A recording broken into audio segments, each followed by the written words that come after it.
Capítulo 2. El pitagorismo. El pitagorismo fue una escuela de sabios y de filósofos, pero también una secta política religiosa que se rodeaba de secreto.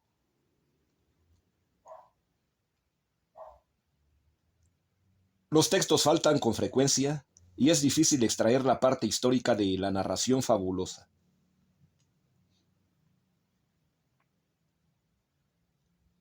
Uno. Vida de Pitágoras.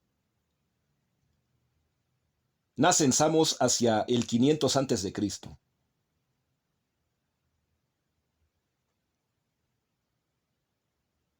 Va a escuchar a Anaximandro, a Mileto, y Tales vio en él un genio superior al suyo.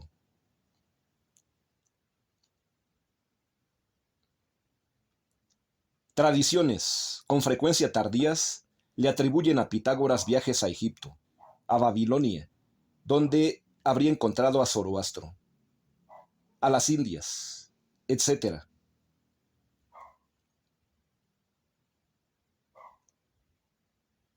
Seller considera todos estos viajes como legendarios, en tanto que Chaignat piensa que el viaje a Egipto no puede ponerse en duda.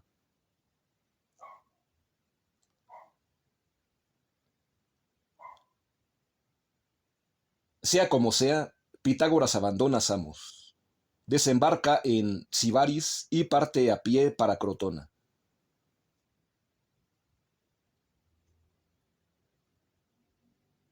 Predica y atrae hacia él a muchos discípulos.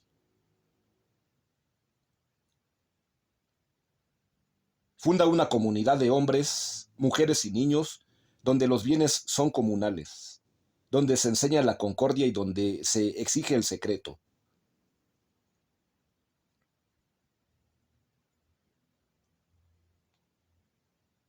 La influencia de Pitágoras en la vida de la ciudad es considerable. Numerosas leyendas rodean su persona. Será hijo de Apolo, hará milagros, recordará sus vidas anteriores, gozará del don de desplazarse instantáneamente.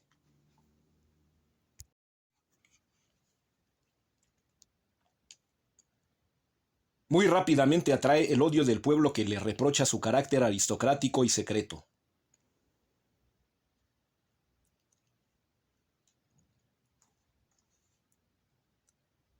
Brota una revuelta popular y los pitagóricos son masacrados.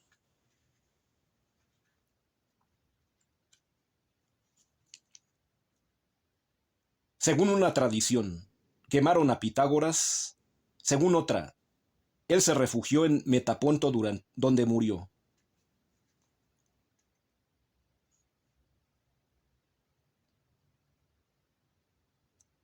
En cuanto volvió la paz, se les permitió a los pitagóricos volver a Crotona, pero se resistieron a modificar la constitución de su sociedad.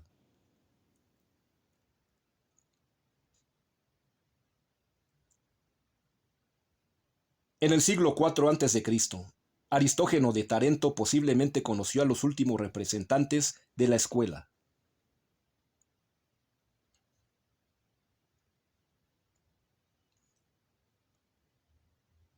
Finalmente se supone que Filolao traicionó a los secretos de la secta y le vendió a Dioniso de Siracusa, o a Dion, 3 libros que contenían la doctrina esotérica, libros que posiblemente Platón leyó o compró durante su primer viaje a Sicilia, y de los que se sirvió en el Timeo.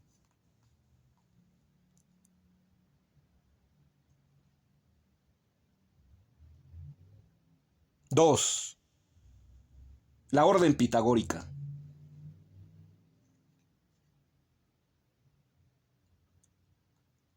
En Crotona, la expresión los pitagóricos no designa tan solo una escuela.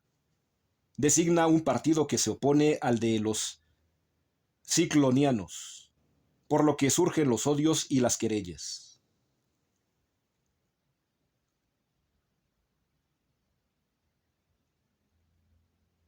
En efecto, el pitagorismo es una sabiduría que se despliega en todos los dominios, tanto en el del conocimiento como en el de la religión, la estética o la política.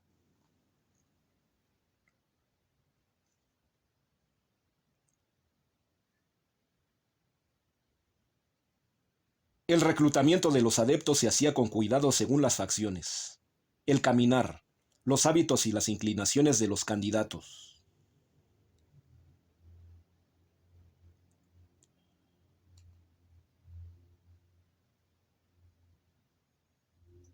Una primera iniciación duraba de 2 a 5 años y comprendía pruebas. En griego, diapeira.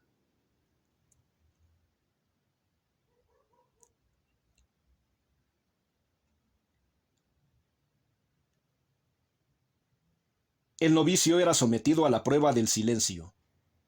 En griego, ekemitía. Él se limitaba a escuchar las lecciones del maestro sin pedir una explicación.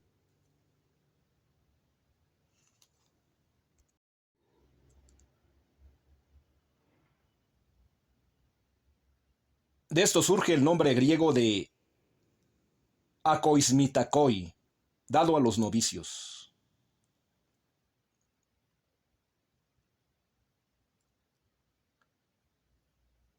Durante esta primera iniciación, los alumnos no veían al maestro, del que los separaba una cortina.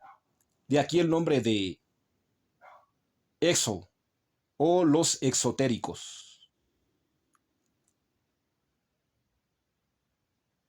Luego los neófitos pasaban al rango de matemáticos y, eximidos del silencio, ellos debían enseñar.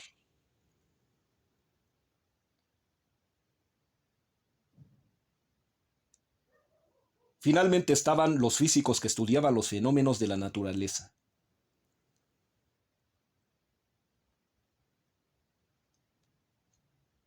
A las mujeres se las admite en la orden.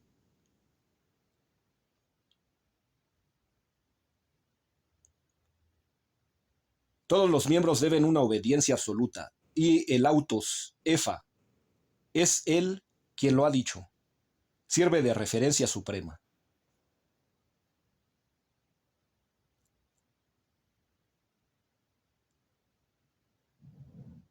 La secta presenta todos los caracteres de una orden monástica. Paseo y plegaria matutinos. Ayunos frecuentes. Prohibición de cualquier alimento animal. Prohibición de todo sacrificio religioso. Finalmente, prohibición de comer habas, por un motivo que jamás ha podido ser aclarado.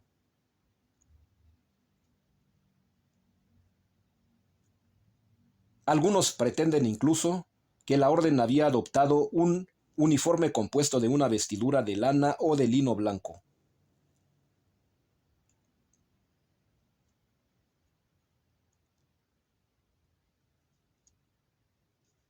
Terminemos de subrayar que se plantean diferentes problemas importantes pero insolubles.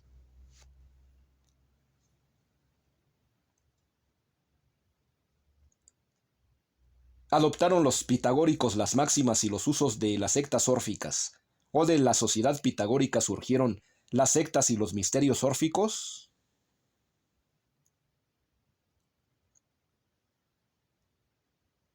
Josefo pretende que la secta judía de los esenios seguía un género de vida inspirado en el pitagorismo.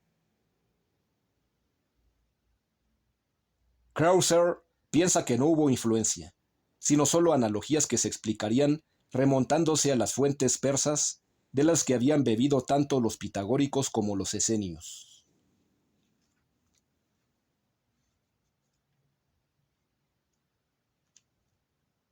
Dos. El número.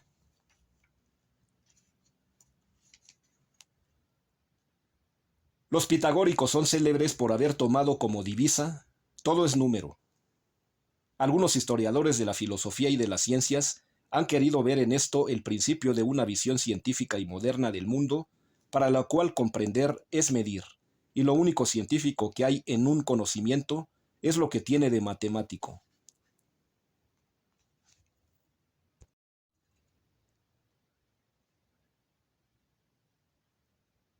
Es así que Le Brunswick, en Le rôle du Pythagorisme, Dans l'évolution.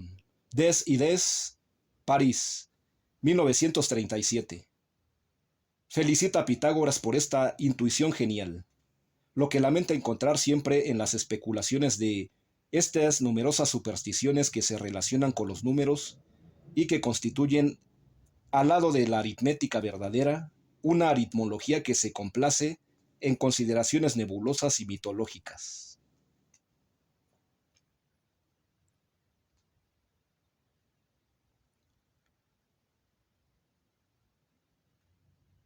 Quizás sea un contrasentido querer hacer de Pitágoras el ancestro, aún balbuceante de este reino de la cantidad que caracteriza los tiempos modernos. El pitagorismo, en efecto, se funda en una visión del mundo que implica una concepción del número muy diferente de la nuestra.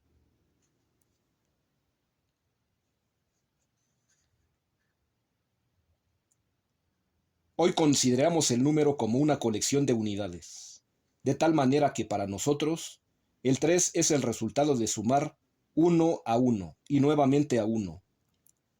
El número nace, pues, de una repetición de la unidad.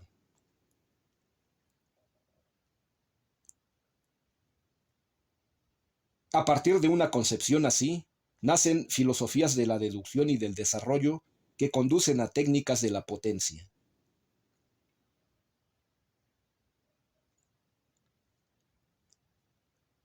Para el pitagorismo, por el contrario, el número nace de la división de la unidad.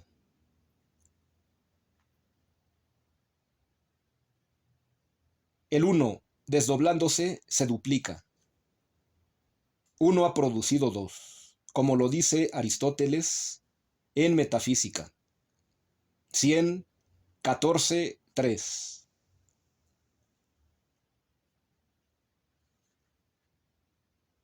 Mejor dicho, no hay plural de la unidad o, más bien, hay que distinguir el 1, to en, el número de los números y la mónada, el número de las cosas enumeradas.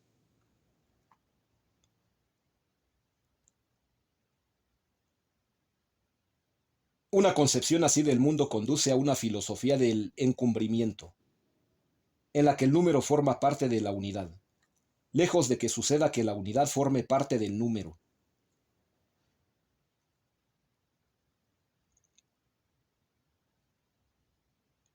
Así, en tanto que hoy es que matizaríamos normalmente cualquier número mediante una serie de segmentos. En este caso, 8 equivalente a 8 segmentos en una recta.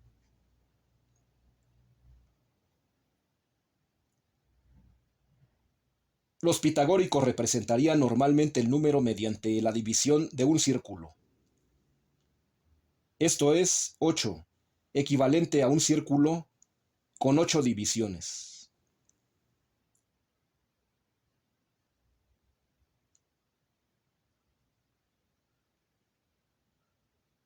A partir de esto se comprende que para los pitagóricos cualquier número haya sido no solo una colección, sino también una figura. 3 es el triángulo.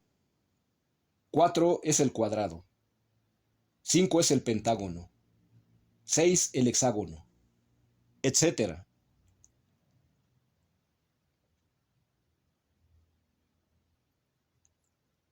Esta es la razón por la que ellos representaban los números mediante número puntos. Esto es 3 equivalente a 3 puntos en forma triangular. O bien el 6 equivalente a 6 puntos representados en forma triangular.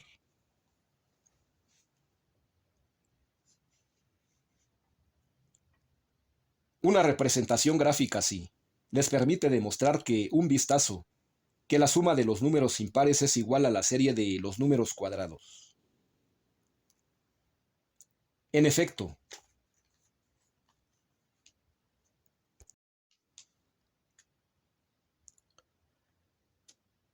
como se observa en la imagen en la división de 4 puntos por unas líneas. así como de 9 puntos por 2 líneas y de 16 puntos por 3 líneas. Esto también se expresa en las siguientes cantidades. 1 más 3 equivalente al cuadrado de 2. 1 más 3 más 5 equivalente al cuadrado de 3. 1 más 3 más 5 más 7 equivalente al cuadrado de 4.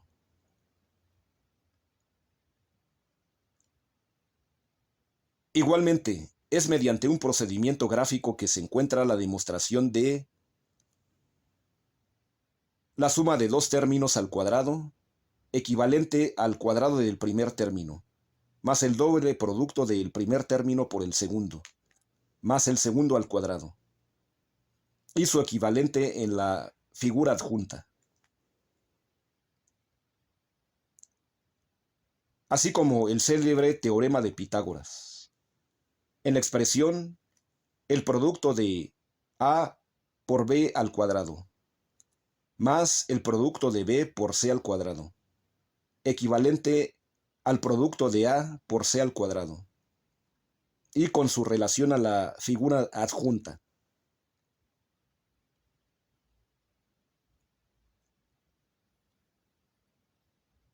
El número pitagórico, puesto que es, sobre todo, una figura, posee una individualidad, incluso una personalidad, que expresa las relaciones de la parte y del todo en el interior de una armonía.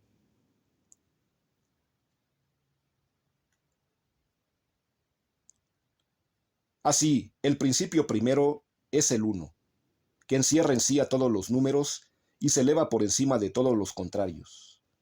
Es el número de los números.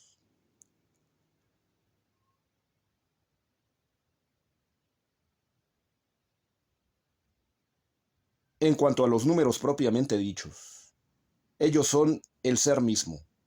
En griego, ten, oisian, kai, to, on. El ser en todas las categorías del ser.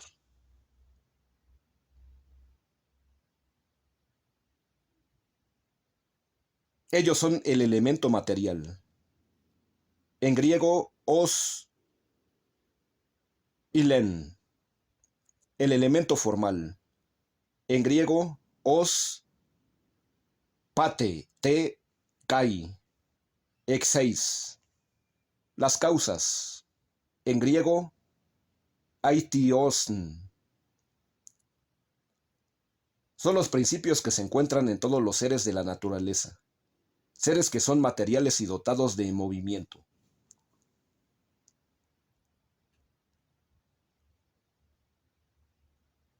Los números son, a la vez, la sustancia, la materia y el principio del movimiento de esos seres.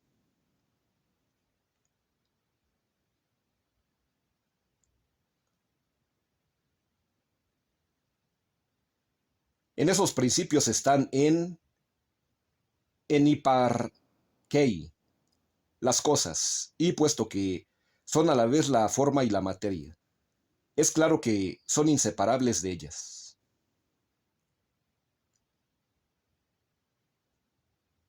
Pero, aunque inseparables, los números parecen distintos de las cosas, pues son anteriores a todos los seres de la naturaleza.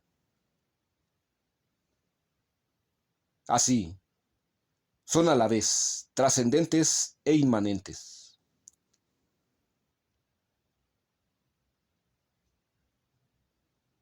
En consecuencia, los números son cosas porque las cosas son números. Así pues, es indiferente estudiar los unos o los otros.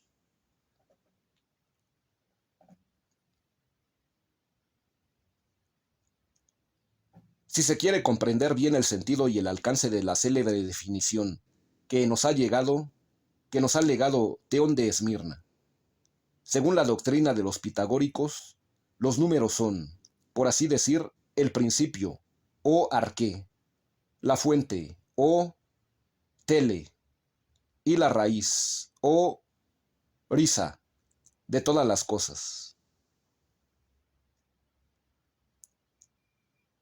No hay que olvidar que el número, en tanto que expresa la relación de la parte y del uno todo, traduce un intervalo que es totalmente diferente de un simple intervalo métrico, pero que constituye un verdadero intervalo ontológico, lo que debe conducirnos a reflexionar sobre la noción de armonía.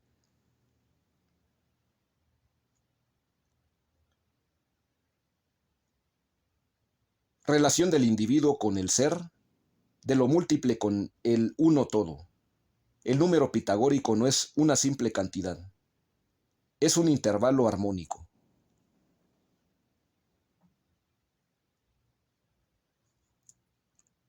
Finalmente, esta última noción es la piedra angular de toda la ciencia y sobre todo del cosmos.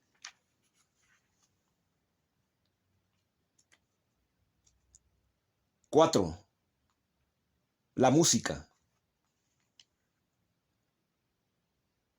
Los pitagóricos están muy particularmente interesados en la música, y además del mismo Pitágoras, hay que citar entre ellos a Hipaso de Metaponto, Aristógeno de Tarento y a Nicómaco de Gerasa.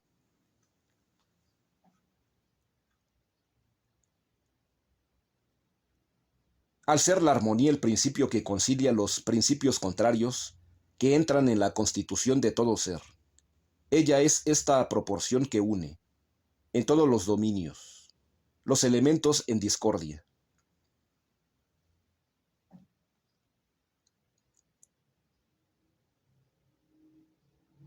Se encuentra naturalmente en la música, en la que desempeña un papel central las nociones de disonancia y de consonancia. Además, la música contiene toda una aritmética oculta que los pitagóricos han intentado poner al día y donde han subrayado el papel esencial del número y de la proporción.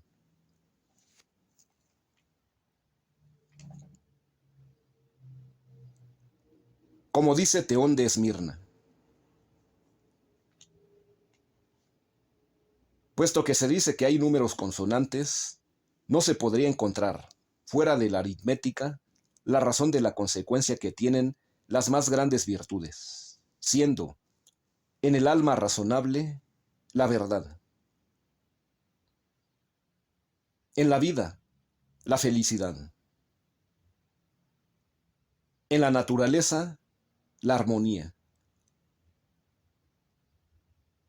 Y la armonía misma, que está extendida en el mundo. No se ofrece a los que la buscan, sino cuando les es revelada por los números.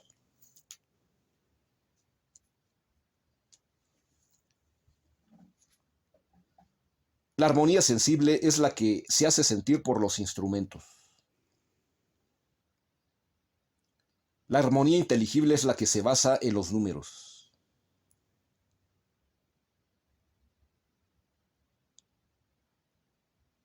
Tal es la razón por la que los pitagóricos hicieron investigaciones sobre las relaciones entre la longitud y el grosor de las cuerdas, así como entre la tensión a la que se las sometía girando las clavijas, y los sonidos que sus cuerdas podían emitir cuando se las hacía vibrar.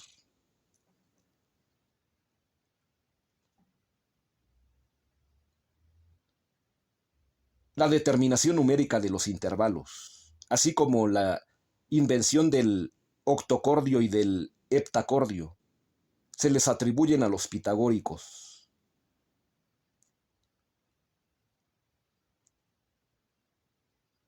Igualmente, los pitagóricos estudiaron las relaciones de los sonidos y de los volúmenes de vasos golpeados.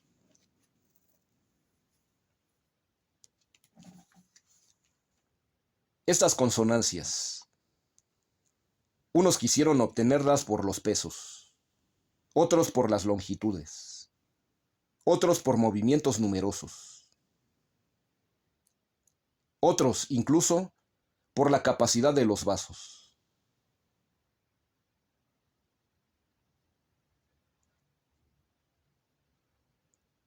Se cuenta que Laso de Hermione y los discípulos de Hipaso de Metaponto, este último de la secta de Pitágoras, observaron en los vasos la rapidez y la lentitud de los movimientos con la ayuda de los cuales se calculaban las consonancias en los números.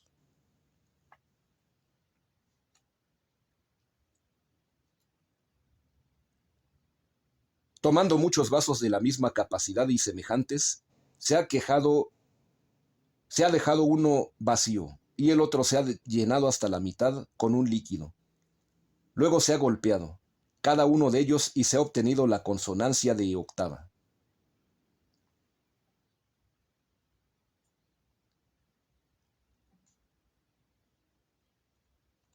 Estos estudios fueron capitales para la fabricación de instrumentos musicales y para la construcción de los teatros, pues numerosos problemas de acústica se resuelven con ellos.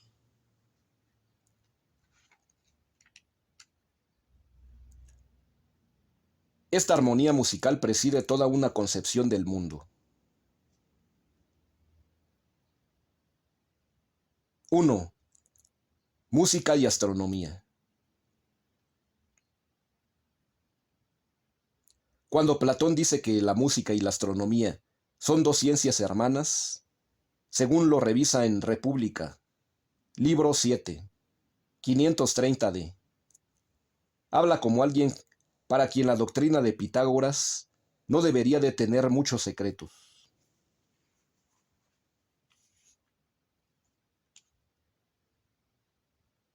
He aquí un pasaje capital de Teón de Esmirna sobre lo que se entiende por armonía de las esferas celestes.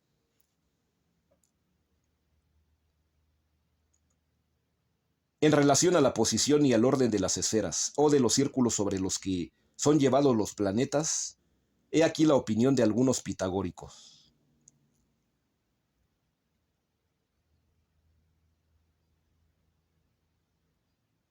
El círculo de la Luna es el más cercano a la Tierra. El de Mercurio es el segundo por encima. Luego viene el de Venus. El del Sol es el cuarto.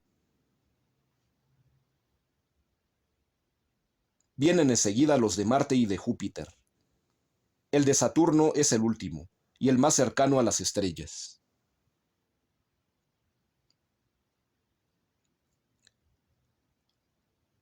He aquí lo que declara Alejandro de Etolia.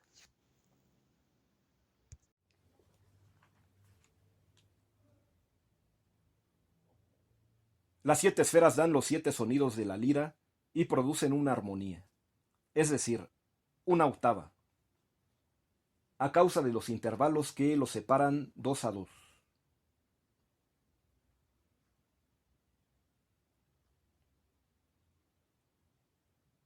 Según la doctrina de Pitágoras, en efecto, para estar el mundo armoniosamente ordenado, los cuerpos celestes están distantes 2 a 2.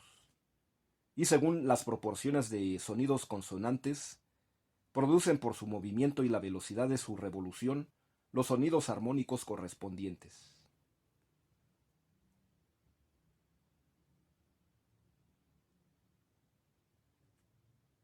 El mundo es como una lira de 7 cuerdas.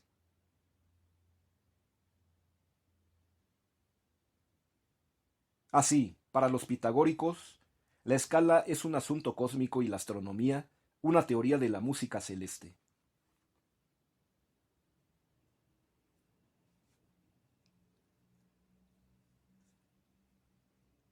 Dos. Música y arquitectura.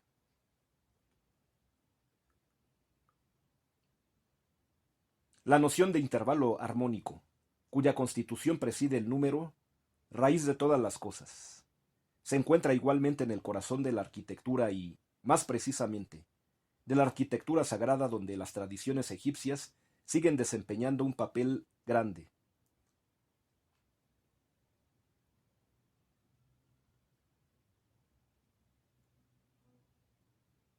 El templo griego constituye una verdadera música petrificada y Georgiades, al estudiar los intervalos que separan las columnas del Partenón y los propíleos, pudo encontrar números rigurosamente proporcionales a la escala pitagórica.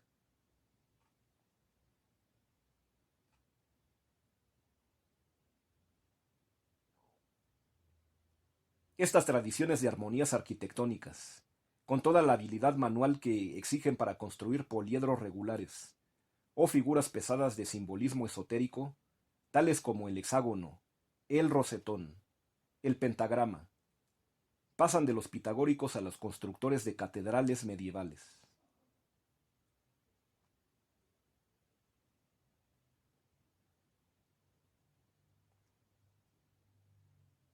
Son estas tradiciones las que se encuentran en el centro de la obra capital de Vitruvio, siglo I a.C., de arquitectura, que fue uno de los libros de cabecera de la Edad Media y del Renacimiento.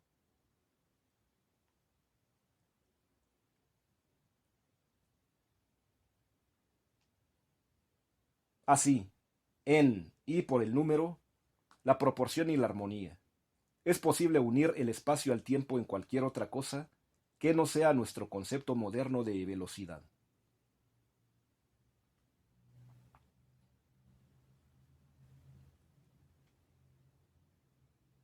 El ritmo de los intervalos temporales de la música y el de los intervalos espaciales de la arquitectura se reúnen y presiden el armonioso matrimonio de la extensión y de la duración.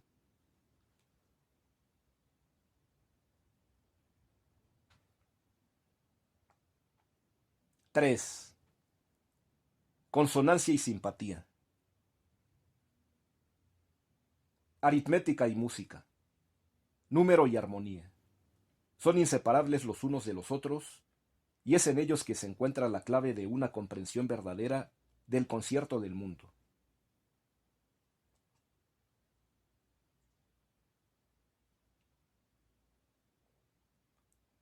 Nacida de simpatías.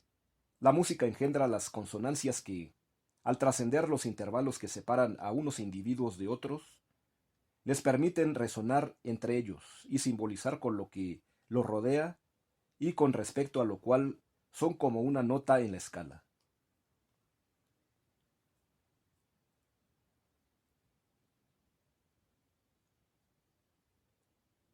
El número expresa, pues, las relaciones del tiempo y de los tiempos, del espacio y de los espacios, del cuerpo y de los cuerpos. Él traduce la división de la unidad y los diferentes aspectos de los itinerarios que reducen a la fuente.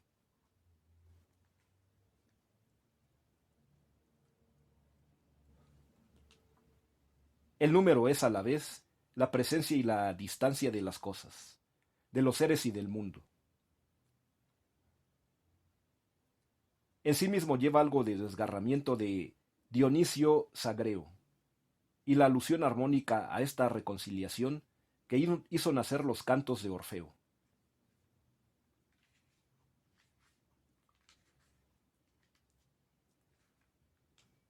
5. La aritmología pitagórica.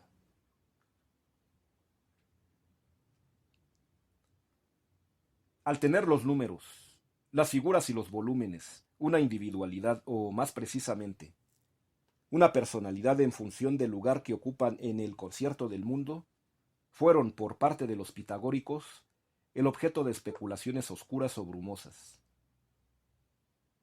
en las que no se ha querido ver con mucha frecuencia, sino supersticiones sin contenido.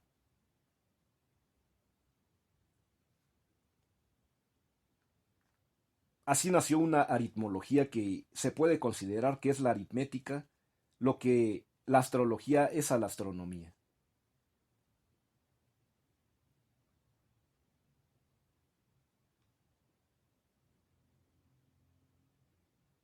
Por enredadas que puedan ser tales especulaciones, conviene no olvidar que la anima una concepción del mundo, y más precisamente, de la cantidad, diferente de la nuestra.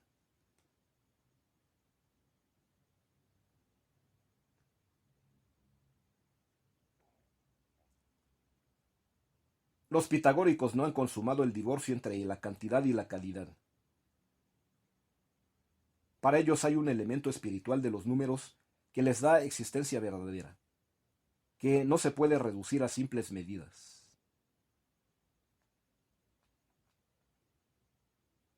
Aquí no podemos dar sino algunos ejemplos de estas especulaciones.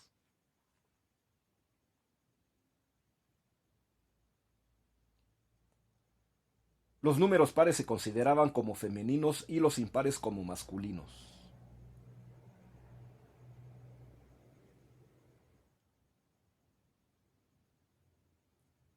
Se dividen unos y otros en unidades. El par mostrará un lugar vacío en el medio, allí donde el no par tiene siempre el medio lleno con una de sus partes, y, por esta causa, los pitagóricos son de la opinión de que el par se parece más a la hembra, y el no par al macho.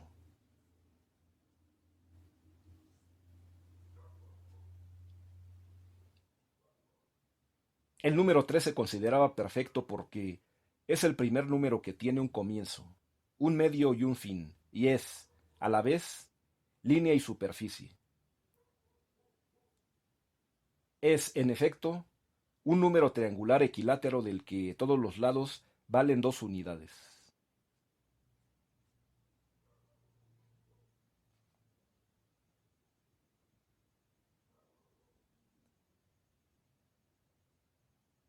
Finalmente, el número 3 es el primer lazo y la potencia del sólido, pues la idea del sólido reposa sobre las 3 dimensiones.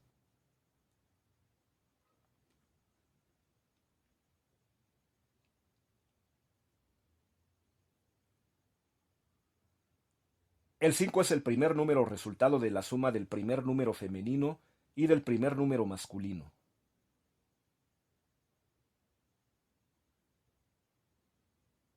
El 6 es producto del primer número masculino y del primer número femenino. Esta es la razón por la que se le denomina matrimonio.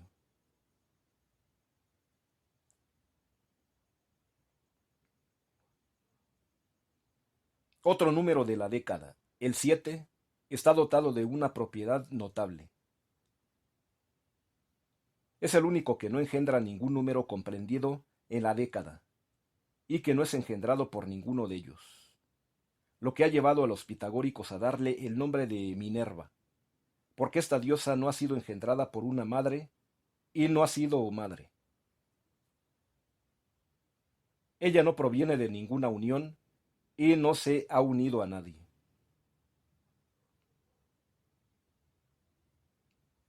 Siete es el único número que, multiplicado por otro, no engendra ninguno de los que están en la década, y que no es producto de la multiplicación de ningún número.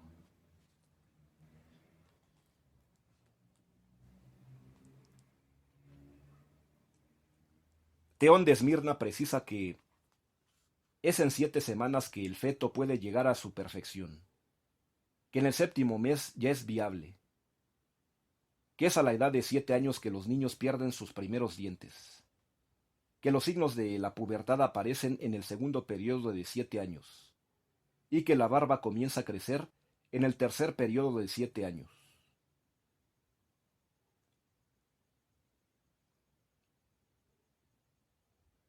De un equinoccio a otro se cuentan 7 meses. La cabeza tiene 7 orificios. El cuerpo posee 7 vísceras.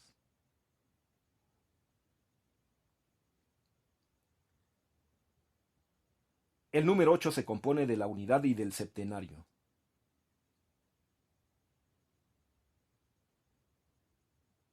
El número 9 es el primer cuadrado entre los impares.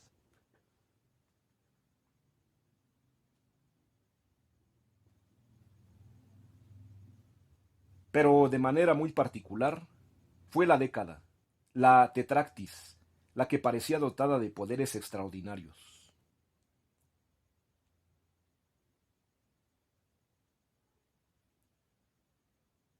Jámblico nos ha conservado la fórmula del juramento pitagórico. No, yo lo juro por el que ha transmitido a nuestra alma la tetractis, en la que se encuentra la fuente y la raíz de la naturaleza eterna. A ella, igualmente, se dirigía una plegaria. Bendito, tú, número divino, tú que has engendrado a los dioses y a los hombres. Oh Santa Tetractis, tú que contienes la raíz y el flujo eterno de la creación.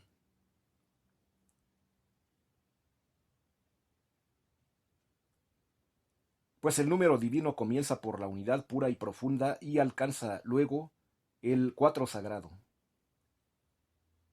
Luego engendra a la madre de todo, la que lo liga todo, el primer nacido, el que no se desvía jamás, el que jamás se cansa, el Dios sagrado, el que detenta la clave de todas las cosas.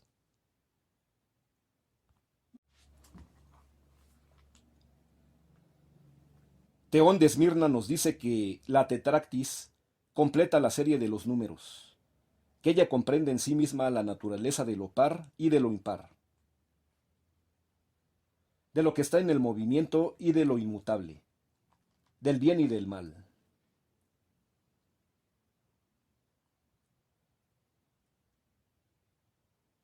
La década posee, además, la propiedad de encerrar en sí misma un número igual de números primos y de números compuestos. Ella, finalmente, puede representarse mediante la siguiente figura.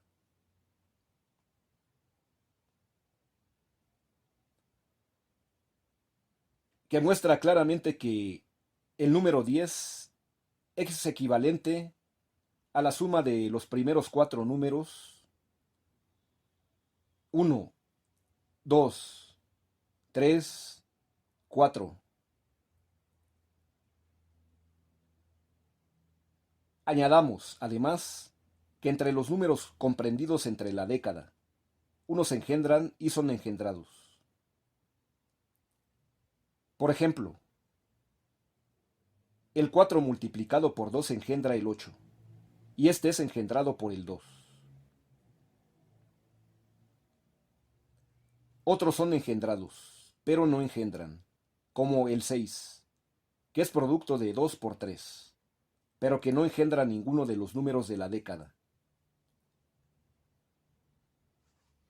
Otros engendran, pero no son engendrados, como 3 y 5, que no son engendrados por ninguna combinación de números, pero que engendran, a saber, el 3 produce 9, y multiplicado por 2 produce el 6, y el 5 multiplicado por 2 da 10.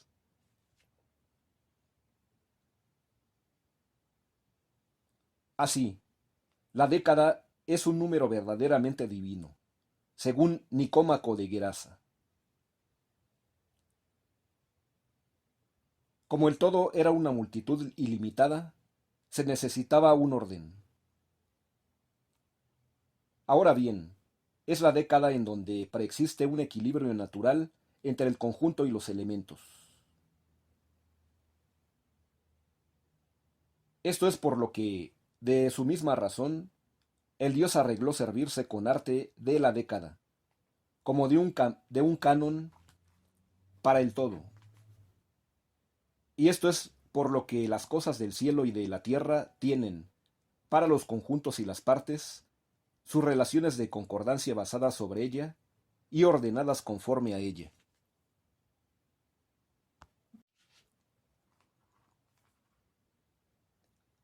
Las especulaciones pitagóricas se vuelven igualmente a encontrar a propósito de las figuras geométricas.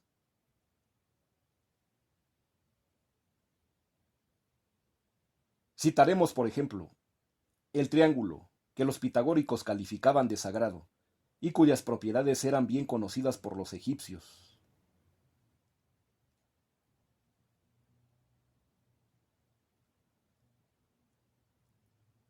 Se trata del triángulo que tiene como lados 3 y 4 y 5 por hipotenusa.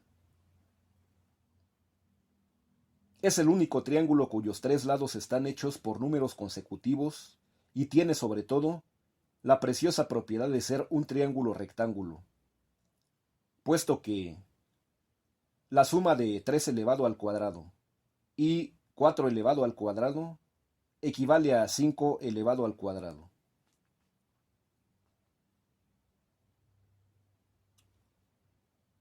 Esta peculiaridad le permite al arquitecto, armado de una cuerda que tenga 12 nudos equidistantes, trazar fácilmente sobre el piso un ángulo recto. Este triángulo, en tanto que rectángulo, naturalmente se puede inscribir en un semicírculo. Además, si los lados de este triángulo son 3, 4, 5, su superficie es igual a 6.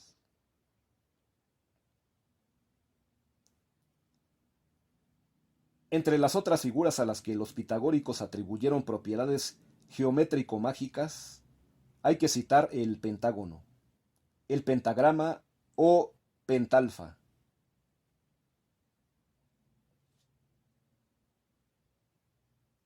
Terminaremos hablando de los poliedros pitagóricos que desempeñaron un papel esencial en la historia de las ideas en general y en la de la arquitectura en particular.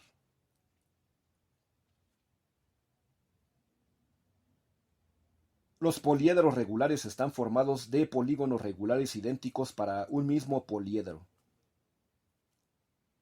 De estos poliedros, los que pueden inscribirse en una esfera son solo 5. El tetraedro, el octaedro, el cubo, el icosaedro y el dodecaedro.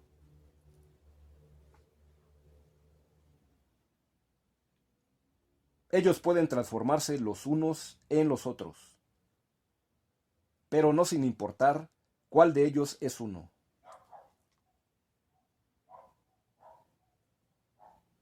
Cada uno de los 5 cuerpos se atribuía a un elemento. Así, el tetraedro al fuego, el octaedro al agua, el cubo a la tierra, el icosaedro al agua, el dodecaedro al quinto elemento que abarca a todos los otros.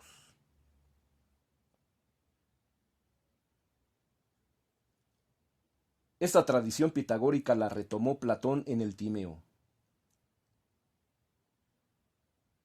Ella desempeñó un papel esencial en el trazo de las catedrales y en la construcción de las linternas venecianas.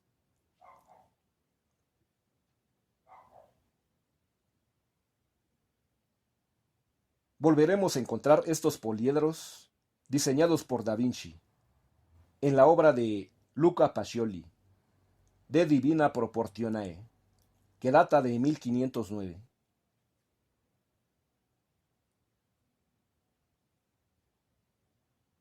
Así pues, el pitagorismo no solo razonó sobre los números, también soñó sobre ellos.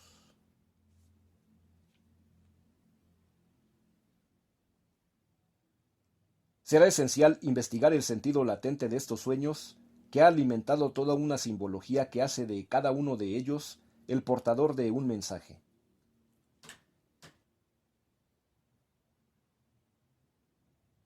6. La metempsicosis.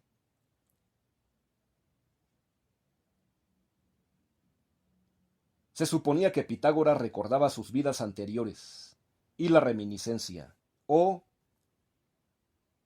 anamnesis en griego, de la que era capaz le permitía tener presente ante el espíritu lo que él había aprendido en sus existencias pasadas.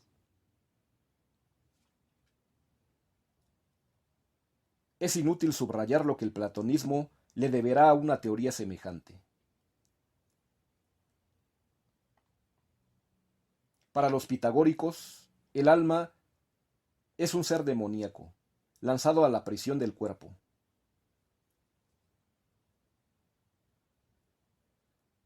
Anteriormente, ella vivía cerca de los dioses, pero en adelante ya no puede percibir sino a través de su cárcel. Tras la muerte, el alma se separa del cuerpo y va a purificarse al Hades, antes de volver a la tierra a habitar un nuevo cuerpo.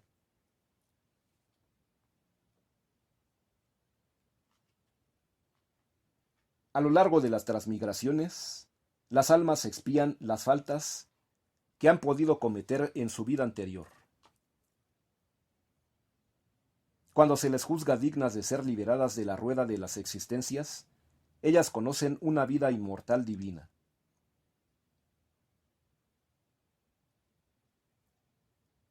Tales creencias entrañan cierto número de prescripciones, entre las que están la prohibición de comer carne, por el temor de devorar el cuerpo de un pariente o un amigo reencarnado en un animal. Las numerosas reglas ascéticas y morales que observaban los pitagóricos tendían a instaurar la armonía entre los hombres y entre los hombres y el cosmos, a fin de llegar a una unidad antropocósmica.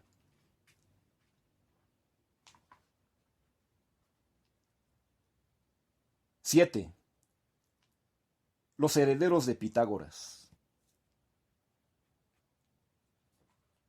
Una tradición tardía afirma que la secta se dividió en matemáticos, que conocían verdaderamente la doctrina, y los acusmáticos, que no habían aprendido sino los rudimentos de la misma.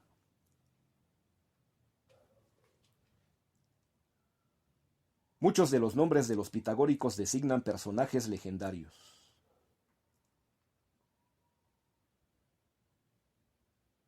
Pero es preciso retener los de Hipaso de Metaponto, quien floreció hacia el 538, el de Alcmeón de Crotona, quien floreció hacia el 500, y quien introdujo el pitagorismo en la medicina; de Filolao, quien posiblemente inició a Platón en los misterios de la secta.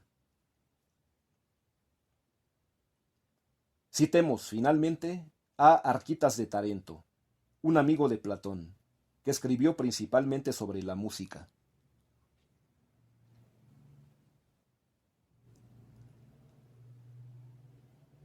Numerosos movimientos deben algo al pitagorismo y a Pacioli.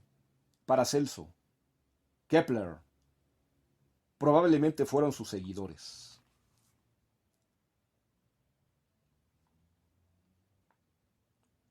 ¡8! Sentido y actualidad del pitagorismo.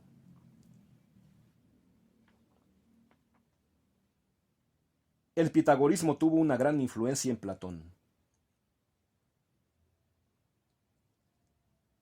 Las especulaciones del Timeo, la comparación platónica del cuerpo a una prisión, la teoría de la reminiscencia, los diferentes mitos escatológicos del discípulo de Sócrates surgen de una tradición pitagórica o, quizás, de manera más precisa, órfico-pitagórica.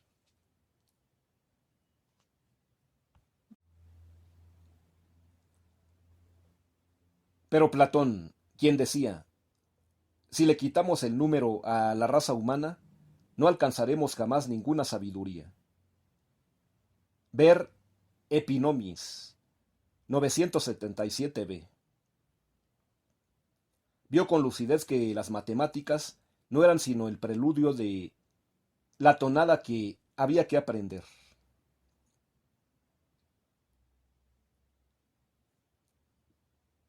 Si nos atenemos a una concepción puramente cuantitativa del número, no poseeremos sino una metrética, guardándonos en la ignorancia acerca de la verdadera metrética, la de la justa medida.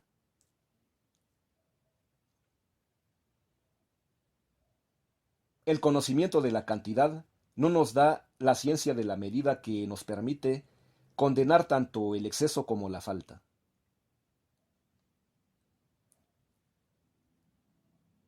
Si nos contentamos con medidas, sin conocer la verdadera medida, la del bien, zozobraremos en la desmesura.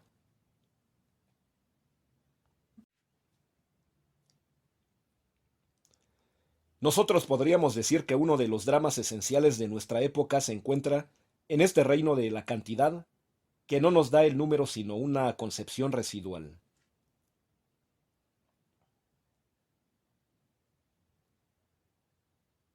Nosotros afirmamos sin problema que comprender es medir. Nosotros nos hacemos amos y poseedores de la naturaleza. Nosotros desarrollamos una potencia técnica cada vez más considerable, pero si sabemos bien que nos liberan la ciencia y la tecnología, nos olvidamos de preguntarnos en vista de que ellas nos hacen libres.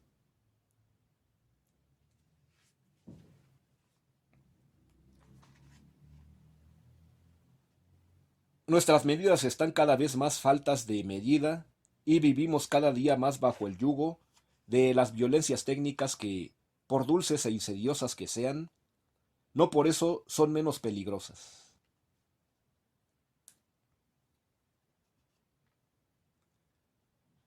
Además, nuestra concepción residual de la cantidad se ejerce en un nuevo dominio, el de la estadística.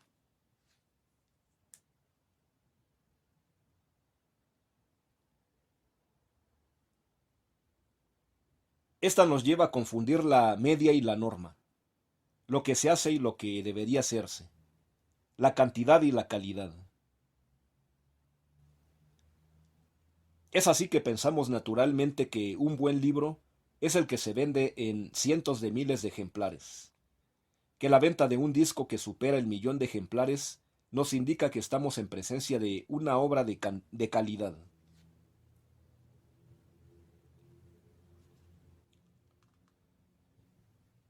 El culto al récord y a la ejecución invade todos los dominios y se destaca sobre un fondo de gratuidad, tal que el hombre de hoy, a quien de todos lados se le proponen explicaciones cada vez más numerosas tomadas de la ciencia, de la historia o de la política, se reconoce con facilidad en los héroes del absurdo que suben pendientes cada vez más escarpadas, rocas cada vez más pesadas, sin tener en vista cuál es la finalidad de tales despliegues de fuerza.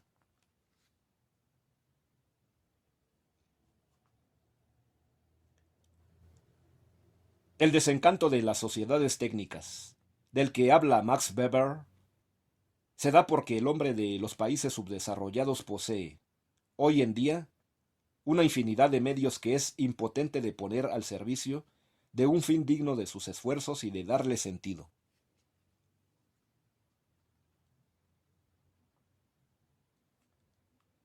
Así pues, siempre es tiempo de recordar a Pitágoras, aconsejaba a sus discípulos que cada tarde se preguntaran, ¿qué falta cometí? ¿Qué bien he hecho? ¿Qué deber he olvidado?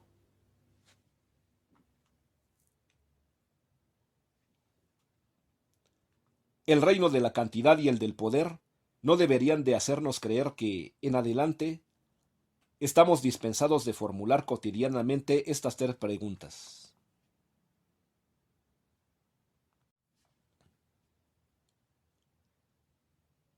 Notas al capítulo 2. El pitagorismo. Acerca de la vida de Pitágoras. Fuentes. Jámblico. Siglo IV después de Cristo. Sobre la filosofía de Pitágoras. Hierocles. Siglo V después de Cristo. Comentarios sobre los versos dorados de Pitágoras.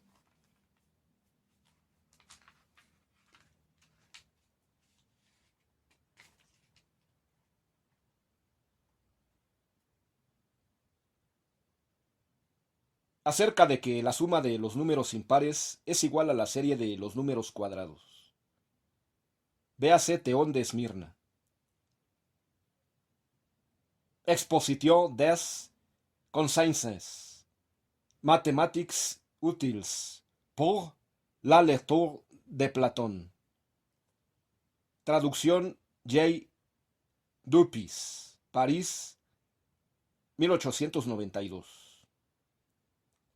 Reedición Bruselas, 1966.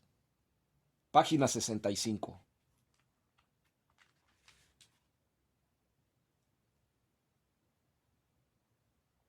Acerca de los números trascendentes e intrascendentes. Véase Aristóteles. Metafísica. 1. Parágrafo 5. Acerca del principio, o arqué. la fuente o tele y la raíz o risa de todas las cosas. Véase Teón de Esmirna, obra citada, página 27.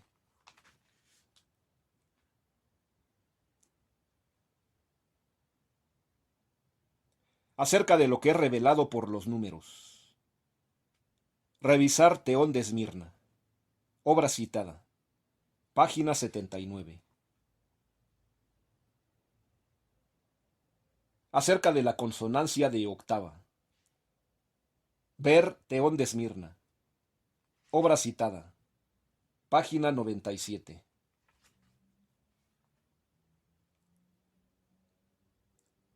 Acerca de los sonidos armónicos correspondientes. Revisar Teón de Esmirna, obra citada, página 227.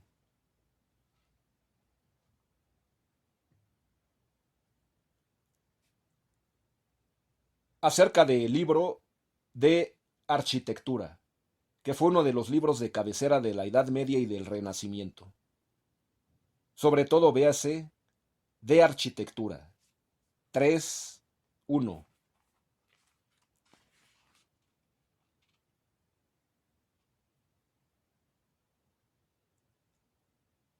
Acerca de diversas especulaciones sobre la aritmología pitagórica. Se consultarán sobre el problema las obras de Chaintet, de Delahaye, así como Matila Gica. Philosophie et mystique du Nombre, París, 1952. Y Bindel, Les éléments spirituels des nombres. Traducción de Macé, París, 1960.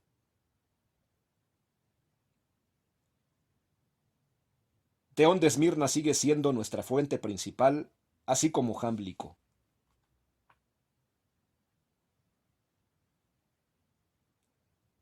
Acerca de lo que parece más a la hembra y no el par al macho.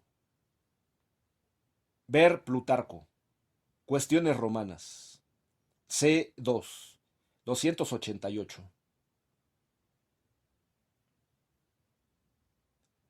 Acerca de la combinación de números que se denomina matrimonio.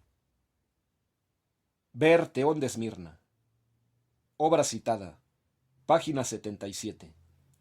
Véase también página 165.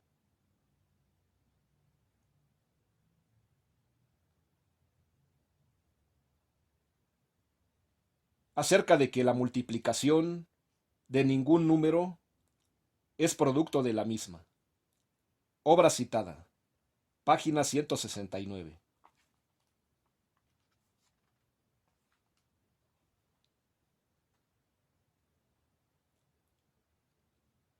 Acerca del movimiento y de lo inmutable, del bien y del mal. Obra citada, página 175. Acerca de las operaciones y multiplicaciones de diferentes números y sus resultados. Obra citada, página 169. Sobre la tetractis, véase Delahaye, obra citada, 249.